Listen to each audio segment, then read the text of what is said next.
What's up, everybody? Welcome back to a new video. If you're new around here, please make sure to like and subscribe down below. So back in January, the Nebraska Republican Party decided to take a stand against all of their RINOs, or most of their RINOs. Over half of their delegation, they endorsed primary challengers to them, and those primaries are taking place a week from Tuesday on May 14th.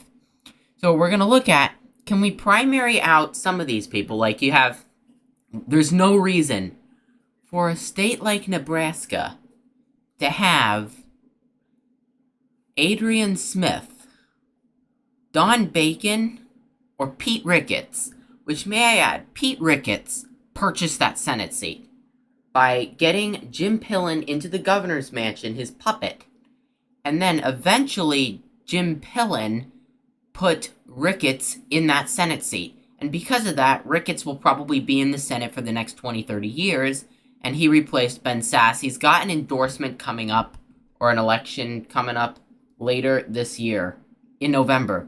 Now the question is, can we actually take him out? Can we actually take out Weaver? Can we take out Smith? Can we take out Bacon? Now Bacon's in a Biden district, so we'll be getting to that in a minute. I'll put a timestamp up, so if you just want to go right to Nebraska 2nd, you can. But let's talk about Adrian Smith. Adrian Smith represents the 3rd district. Adrian Smith in this district went to him by the District 3 in Nebraska, went to Smith with 78% of the vote and 172,000 votes. This is what many people have been mentioning when they have stated that the primary election is the election for the district. And that's the case with Nebraska's 3rd district. So we have a real opportunity to take out a train wreck of a congressman. Mike Flood is kind of a generic R. He doesn't really have anything. I don't have anything against him. He's just a quiet backbencher. He's okay, but Bacon and Smith are horrible. Smith is at least a little bit better than Bacon, but Bacon's in a Biden seat, so we'll be getting to Bacon here in a few minutes. But with that being said, then you don't ever see parties taking a stance against their own incumbents. These days, state party endorsements carry little weight behind signaling to the public about candidates' philosophy that, however, political observers said that the absence of a party's endorsement could have a cost. And that is correct, because in 2022, the Nebraska Republican Party, under their previous chairman before Eric Underwood, endorsed Don Bacon and all of these RINOs for the 2022 elections, and then they ended up winning their primaries pretty largely. Frei, who has said he would join the Freedom Caucus if elected, nearly upset Rep. Lee Terry in the 2014 GOP primary by losing by 6 percentage points, and Lee Terry was a much more respectable incumbent than Don Bacon is, and he lost by about 6 points. Now he's going up against Bacon with the state party endorsement, along with a bunch of other things that were going for Bacon in 2022 that are now going for Dan Frei.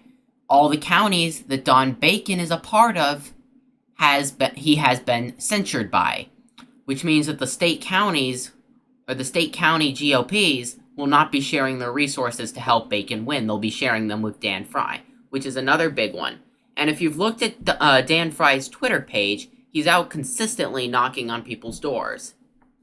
Now, I know that this district has been left trending, but whether it's Don Bacon or Dan Frei, I think they both can win the district just because of how favorable 2024 probably will be for the Republicans. I don't think Republicans are going to carry the district, but at the end of the day, I don't think they have anything really to gain. But anyways, back to the article. The party endorsed Dan Frei, John Glen Weaver, and John Walz. And John Glen Weaver, I am by far the most impressed with him out of everybody else that the party has endorsed. I think Weaver would be a great senator, and he would definitely help with the Trump agenda.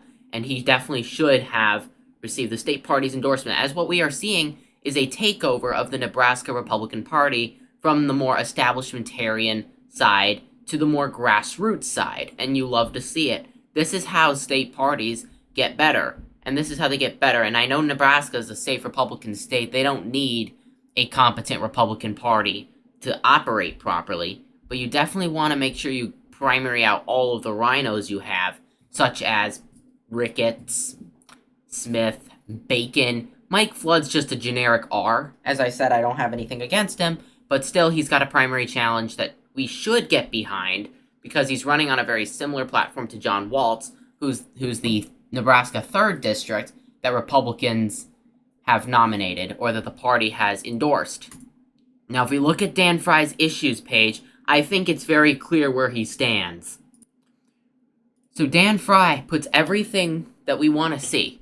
America first, immigration, education reform, pro-life, constitutional rights, talking about the budget and the national debt. The fact is, our debt is over $35 trillion from when this was created. We need to also get back to economical prosperity as the bedrock and beliefs are needed to get our country back.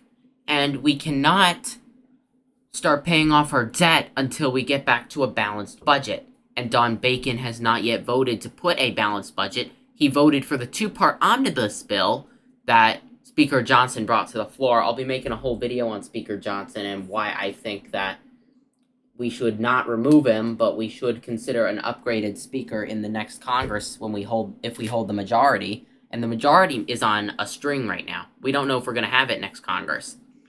But if we look at this, he's capitalizing on the key issues.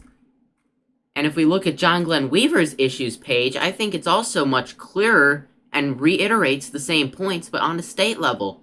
Let's go take a look. So here is Weaver's issues page. He's got a bunch of stuff like solve southern border crisis. I don't know why all Republicans are not running on that issue. They're acting like it doesn't exist, which it does.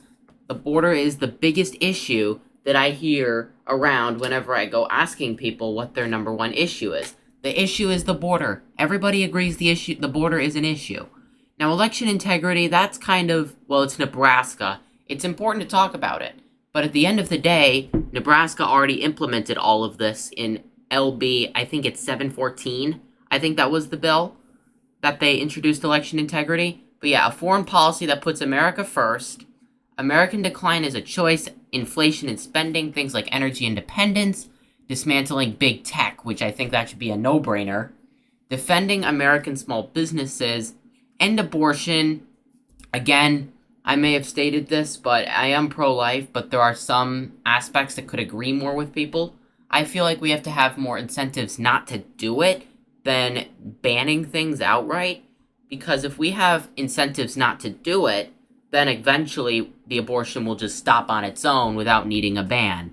Then you have things like COVID-19, where they shut down our schools, and he's running on that and running on fixing the education. So all in all, he's also pledged to create the Senate Freedom Caucus, which I think we should definitely have, to be able to push forward a better and more prosperous America agenda.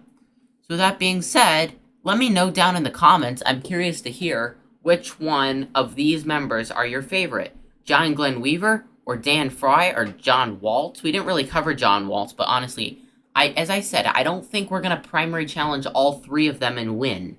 But it is possible we primary challenge and take out one. Now, which one will that be? I don't know. But we will have to wait and see. But anyways, thank you so much for watching. If you are new around here, please make sure to like and subscribe down below. And I look forward to hearing your comments of which one you think is your favorite. Anyways, enjoy the rest of your day.